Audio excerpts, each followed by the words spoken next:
Welcome to Flavor Report, where we are obsessed with helping you answer the question, what's this going to taste like? Whether you're at home, a night out in your city, or traveling in a city somewhere around the world, we're here to help you make your choices.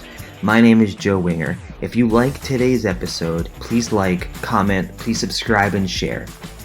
If you're a coffee fanatic, if you're a daily coffee drinker, if you're looking for tips on how to make better coffee and save money and still have a great cup of coffee, you're going to love today's talk. We have Maurice Contreras from Volcanica Coffee here with us. So let's learn about Maurice. Native Costa Rican Maurice Contreras started Volcanica Coffee to import excellent tasting coffee from volcanic regions, such as his homeland, to consumers. He started the company in his garage and now operates a coffee plant near Atlanta, Georgia. And here we go. Let's talk with Maurice. Perfect. Thank you so much for joining us today. I tasted your coffee that you sent over earlier this week, and I loved it. And I'm just excited to kind of get to know you more. Your background is interesting, how you got into this work, and learn more about coffee in general. So just as I get to know you, starting off very generally, what is your favorite thing about coffee? Is there a moment that kind of inspired you to really get into coffee professionally? Favorite thing I like about coffee is really the flavor. And that actually was how I got started.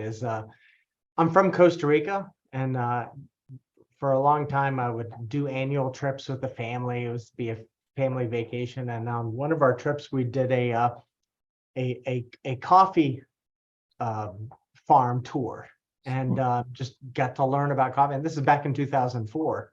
Oh. And one of the things that dawned on me, and I kind of already knew this, but it just kind of like cemented for me that on that one trip, is how coffee in Costa Rica was so much better than coffee in the United States. I just didn't understand, why a third world country, had better coffee. What it came back to was the quality of coffee in the United States has really come down over several decades, and so that's when I thought that there was an opportunity to bring better tasting coffee, or specialty coffee as it's known today, to the United States. That's really how it got started, and it really was more about the flavor and just enjoying the richness of a Costa Rican coffee. Is there a simple reason why first world coffee just isn't as good? Yeah, it's the general sense was just because it became more of a highly produced, big production, big coffee houses. And I'll tell you a quick story. A lot of people don't know this. Like the word Maxwell House, it actually is a chain of hotels, and some of them are still in existence. And so Maxwell House started from the Maxwell House Hotel in Memphis, Tennessee, and they served breakfast, and they had really good coffee, and it became really popular. Right. It became very famous, and then eventually it became its own brand, Maxwell House, and then it ended up getting acquired by corporate conglomerates, and that really good tasting coffee just turned into coffee. That's interesting. So that's really what happened to coffee in the United States. It was at one time people would really, back, and I'm talking back in the 1920s, 1930s, 1940s, people really appreciated good coffee, and then just kind of lost sight of what good coffee was. That's amazing. The Maxwell House story is a great example of that.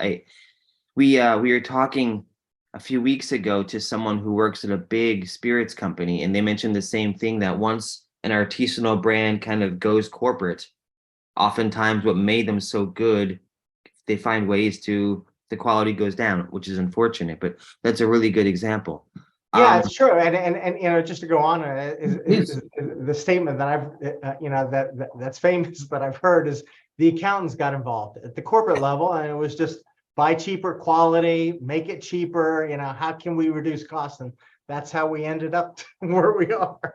The accountant, we can blame the accountants. I it's a shame, but I get it. I can see that point of view. So as we segue into getting deep into coffee here, obviously there's people out there who drink coffee every day. There's people out there who drink coffee all day, every day. From a coffee lover's point of view, for someone who either rarely drinks coffee or even as an adult, as a teen, as a whatever, perhaps they've never had coffee. Is there what would you say to convince them to give your coffee a try? Yeah, that coffee really is an enjoyable drink to be appreciated and enjoyed for the flavor of what it is. And it's not just something that you pull over and, drink a cup just to wake you up. Mm, That's the way I was raised about, or at least let me just say society was raised, not me personally, but society when I was growing up, it was, hey, coffee is just something you drink just to wake up. But really coffee, by all the different varieties, there's a lot of flavor notes, a lot of, different flavors to be enjoyed, and a lot of it depends upon the different regions. So my recommendation is try it out, and get some good coffee and with some flavor notes that you enjoy. Like, for example, Ethiopian coffees, they have a lot of berry notes, a lot of fruit tones, even red wine notes. Some of those things can really just like really open up people's perspective on coffee. got it. It is interesting to me. I guess there's a stereotype out there where it's really just about that jolt, that energy, that wake up. But good coffee, the kind of coffee you're talking about, is even more about the flavor than it is that good morning jolt to get you conscious, get you running of your day.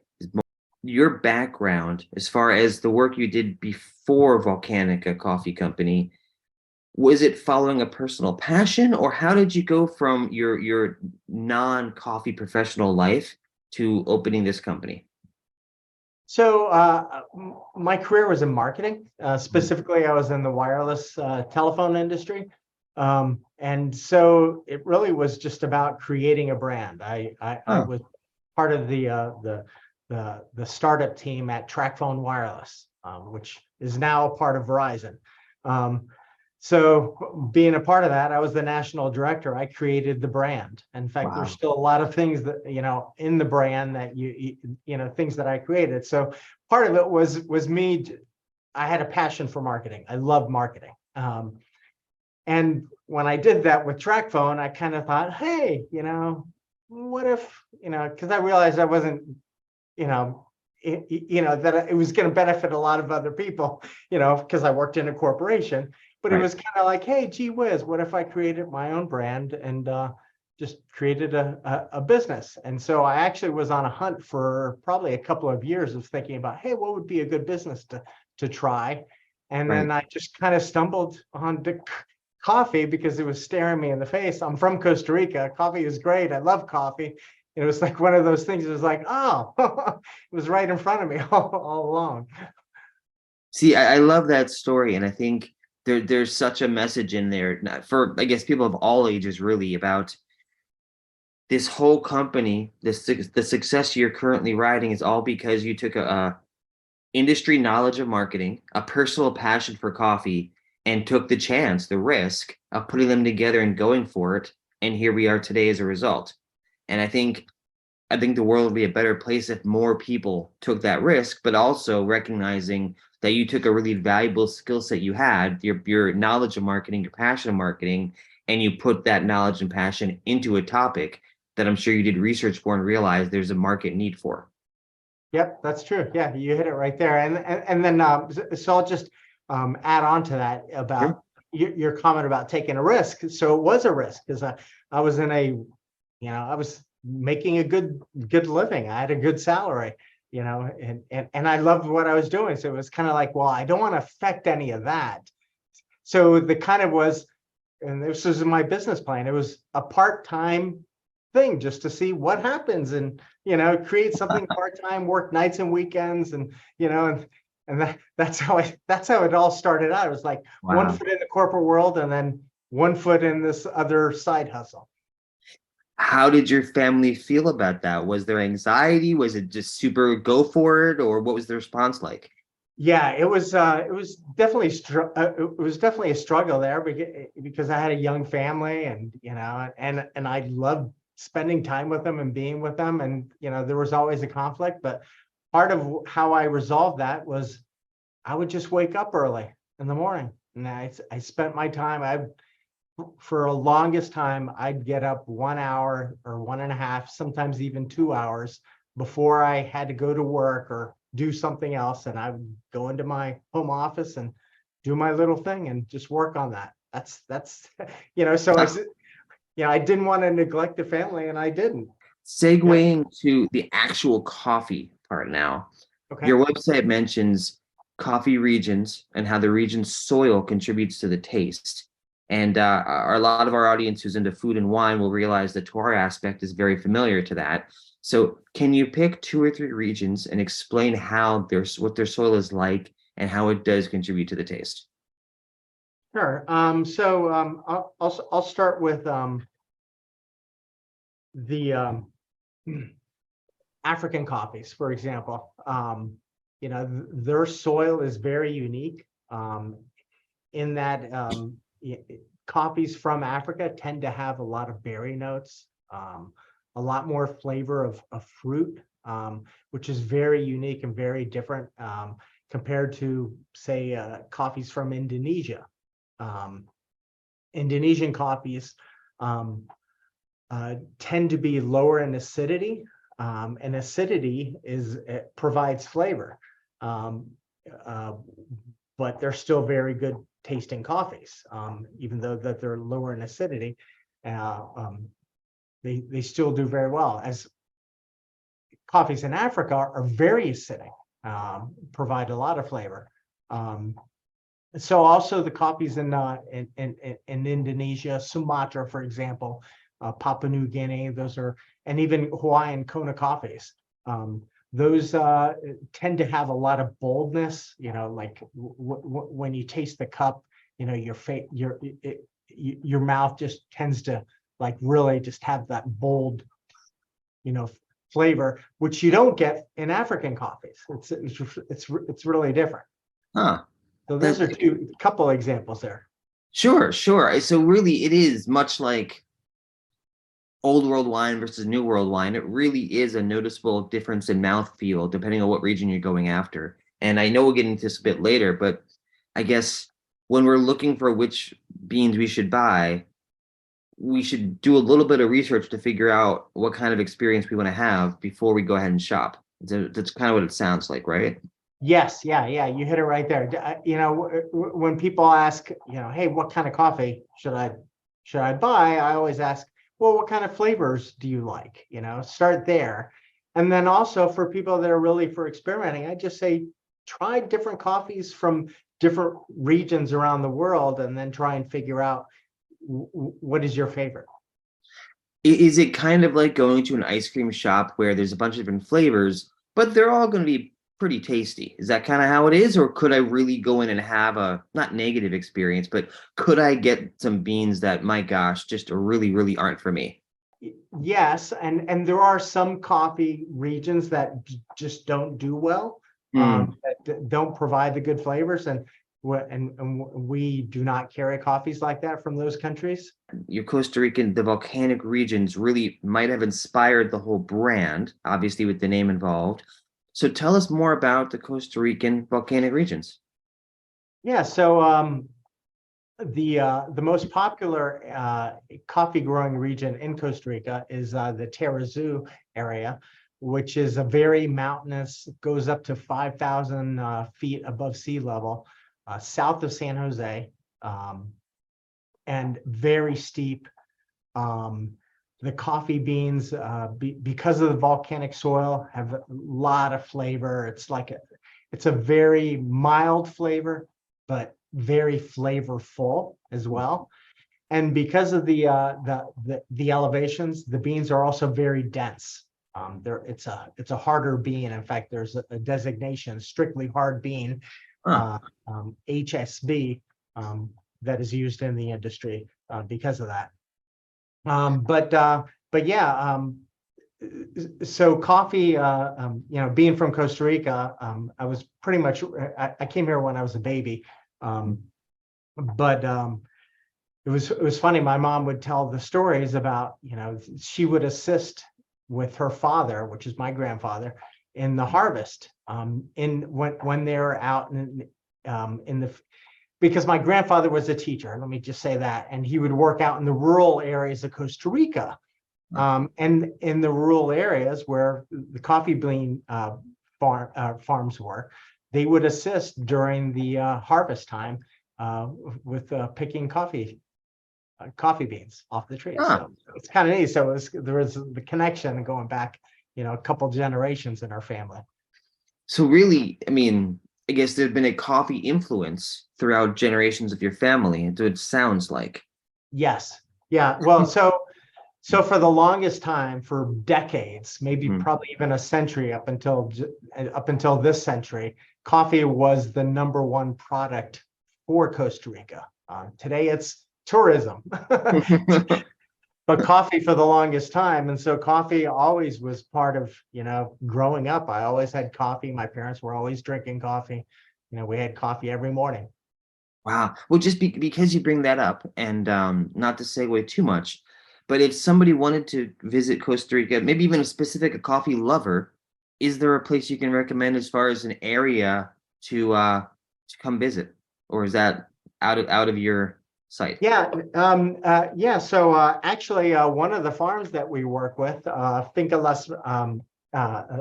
Las Mercedes, actually has an Airbnb right on their plantation, and we've had several customers that have made trips there and have stayed at the house there. It's in the middle of nowhere. It's in a farm, but Right. it's beautiful. It's gorgeous. That would be amazing. I love traveling. I'm not literally in the same city more than 4 or 5 days in a row right now. So the idea of as long as there's good Wi-Fi, the idea of going down there for a couple of days sounds amazing. So I may follow up with you about that to hear more. Okay, and they do have good Wi-Fi. Is that right? Okay, outstanding, perfect. On your website, you bring up often about the idea of since the pandemic, people are making more coffee at home. And that's literally at the time, me and my girlfriend, my then girlfriend, that's during the pandemic, we made coffee every single morning. It became part of keeping our life somewhat routine. And what I quickly realized was she, at some point in her life, worked at a coffee shop I never had. And so it turns out there's a lot of wrong ways to grind brew coffee that I just wasn't aware of. I was probably doing a C- job. And she got a kick out of that. And she definitely started trying to teach me to be a better coffee maker. So am I alone, or is that a common thing of not doing your grinding and brewing correctly? And if that is a common thing, can you just walk us through step by step the best way to grind and brew your coffee? Yeah. So and I say this to a lot of people, is the single largest improvement in the freshness of your coffee is by grinding your beans at home. So that's the first thing. And a lot of people don't. A lot of people buy ground coffee. Ground coffee, because it's in smaller particles, tends to deteriorate very quickly. So you lose, if you're buying ground coffee, you're not enjoying the best of what coffee can be. So grinding at home, first of all, we recommend a burr grinder. The other type of grinder is a blade grinder, which is a cheap type grinder that you can, which does not do as well as a burr grinder. Burr grinder is just basically gears that better grind up the coffee. So first of all, it's the type of grinder. First of all, get a burr grinder. The second thing is you want to match your grind type to how you're brewing. So there's different levels, which is basically how fine or how coarse you want the coffee. And so, for example, if you're doing a French press, you want to have a coarse grind. And so there's a French press setting on most grinders, or to dial in to get to that coarse grind. The opposite spectrum is an espresso grind. It's almost like sand, very fine sand. So you want to, if you had coarse coffee and an espresso maker, you'd have a bad cup of coffee. And the opposite too. So if you had a French press where you're using espresso ground coffee, you would not have a good tasting coffee. A lot of it has to do with the extraction and the, this is the chemistry behind coffee, the extraction and the type of hold on one second. My light just turned off there.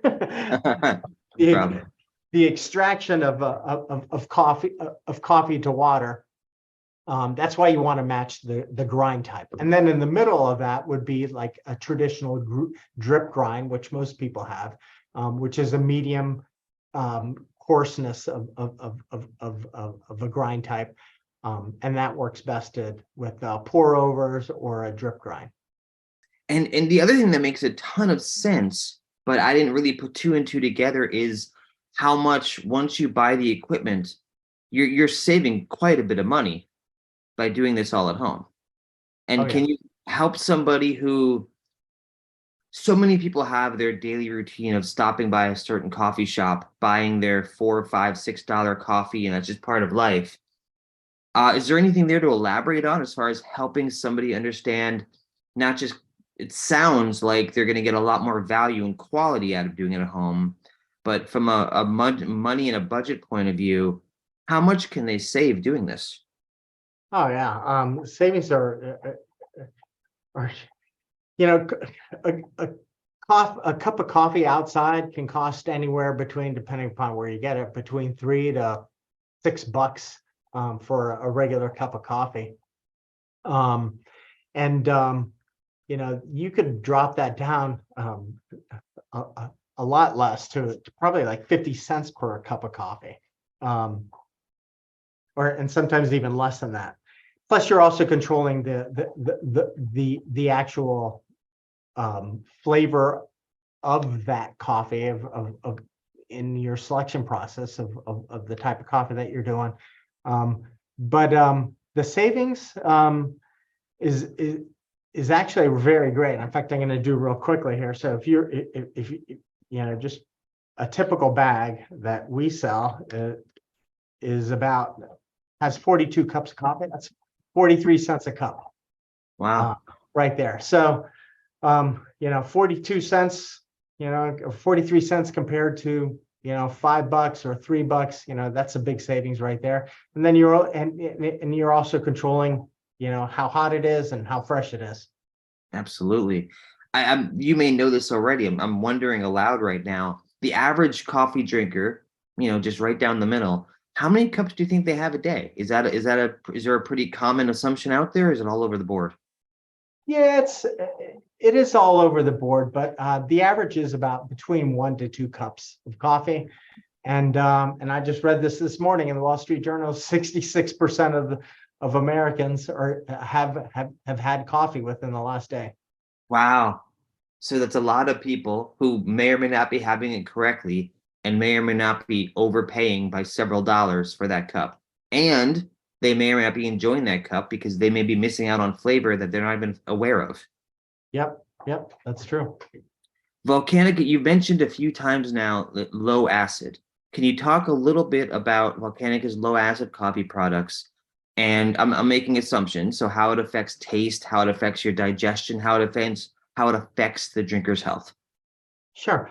So low acid coffee is actually a natural occurrence. There's no additives that need to be added to at least we don't add anything to our coffee. It's just coffee how it's sourced, which tends to be more from the Sumatra, Indonesian areas that I mentioned earlier, tend to be lower in acidity. How it's brewed also affects acidity. So for example, if you cold brew, the cold brew method tends to lower the acidity of coffee. So even more so than if you brewed it traditionally in a drip grinder. But what it has done is, or the benefit to people are people who suffer from acid reflux, GERD, and different types of indigestion abnormalities. Can benefit from low acid coffee just because the pH is a higher number. That's where the it's lower in acidity because it's a higher pH. And just the couple little points make a difference with in people being able to experience coffee. And we have a lot of customers that tell us, that are thanking us because they could not drink coffee before. They heard about our low acid coffee and they've enjoyed it. So now they can drink coffee again. So they're real thankful about that. I'm not. I just wonder how many people out there are suffering from this, don't even realize that there's an answer to it. Is that a common resolution that people find? Oh yeah. Because a lot of people just have written off coffee, or their doctors maybe are telling them, you need to have a more alkaline diet, eliminate, your acidity from your diet, which includes coffee. A lot of people just don't know that. Yeah, so I did want to add on. So we have one coffee, which is a blend of different coffees called the low acid coffee, which is the namesake. Plus we have, I think, like 12 or 15 other coffees that are also rated as low acid. And they're rated because we rated them. We rated them. We've done the pH levels on all of them, and all of them fall into that category of being lower in acidity. There's a good chance somebody watching this interview or hearing us right now is quite literally watching us or hearing us on social media. So they're staring at their device, listening to this. Your community, you guys have built up a really strong community on your social media avenues. So can you tell us how to find you on your socials? And you're a brand who actually listens to your audience, and you're proudly, changing your products, changing how you do business based on what your audience is suggesting and advising and reacting to. So tell us where to find you on social, and tell us a story or two maybe about whether it's something silly like Bodie McBoatface or something very serious. How has your brand listened to your community on social, and what have the results been like? Sure. So we're on all of the major socials. We're on Instagram. We're at Volcanica Coffee. You can also on Facebook and Twitter, Volcanica Coffee. Very easy to find us. We take customer feedback real seriously. We're always looking for input and ideas, because there's always new things going on. So we're always monitoring the comments from customers based on the different advertising or different posts that we do. The majority of them are like whimsical, just commentary things. But every once in a while, we'll get a request from a customer of, hey, have you ever thought about carrying this type of coffee, or coffee from this region, or different things like that, which we'll look into and look at it. And also from feedback, anything. Generally, if there's an issue, a customer will comment to us or communicate to us directly. Nice. And we offer 100% customer satisfaction. So we look to resolve any issues that may be happening, whether the customer just didn't like a coffee, which happens, no fault to our own that we caused, but just something that they didn't like. But generally from the social media area, I mean, we just like to have a pulse of, have our finger on the pulse of what's going on, just to hear what commentary is, and we also do that with competitors too, because we'd like to see what they're doing. If someone does suggest a new bean, a new varietal, a new region, is that an easy outreach to investigate, or is that a whole process? In other words, is that a quick thing that you could add to your product line, a new bean, or is that a whole process that takes a lot more time than just outreach? Yeah, it is. It is a long process, because to identify a particular coffee region or variety, does take some research, especially if it's something that's not real popular, of either working with our current suppliers, or sometimes we'll reach out and try and work directly with some farms and some co-ops in the country. So it is a long process to source, to identify, to import, to set up the web page, to create the labels, and it is a long process, and it's not something we're okay with doing it. We just want to make sure that there's a market and an opportunity for that. And kind of speaking of that, actually, is I'm a huge fan of e-commerce. If you don't know the industry you're shopping for, there's an intimidation factor. And so I would love your thoughts on what a coffee strategy should be for when you're shopping, whether I'm on your e-commerce or at a coffee shop itself looking at beans. How do I get that confidence, and what's a great strategy for finding the right beans for me? It's a good question. Well, I think one, you want to align yourself with a brand that has a quality product. I think that's number one. And then you want to look at customer reviews. You want to see what other customers are saying. What's the pulse of the customer with that brand. We take a lot of pride that we're 4.9 rated on Amazon, and 4.8 on Trustpilot on our website. And that's developed since we started the business, which we've been in business for 20 years. So I'd say that lining yourself with a good company, roasting, the technique of roasting, which is basically cooking. You have to have some talented people behind there. So you want to make sure that that it's a good brand that has the right roasting equipment, that has the right roasting technique and personnel that are doing it. After you've settled in on what brand you're going to be using, then it's a matter of, what type of coffee do you like? We talked a little bit about this earlier, was, what type of flavor notes do you like? What are you looking for? Are you looking for something mild? Are you looking for something, that has berry notes, or something that's lower in acidity? They're just like, for instance, if I came on a site knowing almost nothing, what's a safe way to pick a bean that I'll probably enjoy? Is there a step-by-step way to do that? Yeah. So you bring up a good point. So we carry over 150 different coffees, which is a lot. And we get that question a lot. On our website, we don't have a filtering system. We've seen this, and some sites have, like, what type of coffee do you prefer? So it refines it down.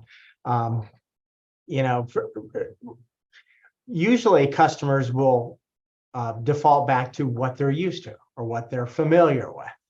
Like, for example, Colombian coffee has been made famous. A lot of people default back to a Colombian coffee, which is a good, mild, middle of the road coffee. It's and excellent too.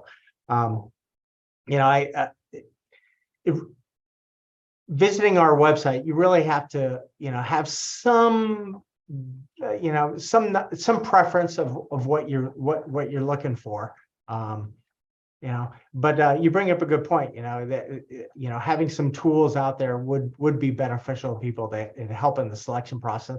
That's actually on our roadmap for the future. Come to you for that final sale. Come to you because you have 150 options. So whatever I'm looking for, whether it's mild or more aggressive, you're offering it. Yeah, that's right. Yeah. Fantastic. Yeah, and it was funny. I was thinking back from your previous question about social media and customer feedback. Part of the reason why we have 150 coffees is because we've been listening to our customers over the years. It's like, I'll remember, and this was 15 years ago. This is, a customer who emailed us and said, "Hey, how come you guys, we'd love for you guys to carry Sulawesi coffee." Never even heard of Sulawesi coffee. We decided to bring it in, and it took off. It was one of our more popular coffees for the longest time. so so we kind of like filled out all the different, the most popular varieties. And speaking of listening, our audience is listening right now, and you've given us a lot of your time and a lot of your knowledge and a lot of your insight and credibility. What are you asking? If what do you ask from people listening and watching right now? What would you like them to go do? I would just ask our customers, or the listeners, I should say, is that, hey, if you're interested in finding out more about coffee and experiencing coffee, there are so many different layers in the coffee flavor industry, very similar to wine. So I would say, start exploring, see what you like. It's a great cup of coffee, great different flavors and varieties that we offer. We even offer decafs. We offer flavored coffees. It's really something for everybody. That's incredible. I love the variety that you offer. So the website to go to is volcanicacoffee.com. So it's VOLCANICA and then coffee. And then also we mentioned you're on Volcanica Coffee on same name on Facebook, same name on Instagram. Twitter, are you on Twitter? Yes, we are. Yep. Okay. So Volcanic Coffee. you're on the top three. Are you on any other platforms that we should find you on? We're also on TikTok, and I believe that's it. And I'll mention Amazon as well. We're a top seller. In fact, we're one of the top 15 coffee companies on Amazon. Outstanding. That says a lot because Amazon is huge, and so yeah, it kind of blew me away when I found out about that just a couple months ago. Because there's Lavazza, Maxwell House, and then down the list there's Volcanica Coffee. So we have a pretty good business at Amazon.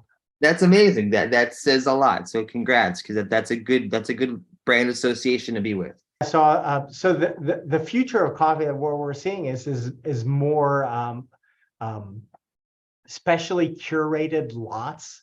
And I would call these, we call them our private collection.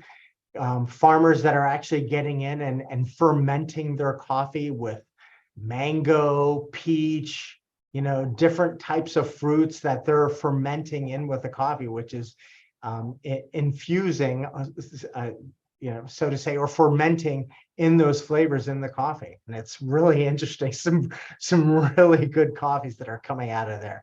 And it's really, we have a few of them right now. We hope to be carrying some more in the near future. They're not cheap, I'll tell you that. They're a little bit more expensive, but I'd call them, they're the more exotic varieties, and that's where we're starting to see coffee going.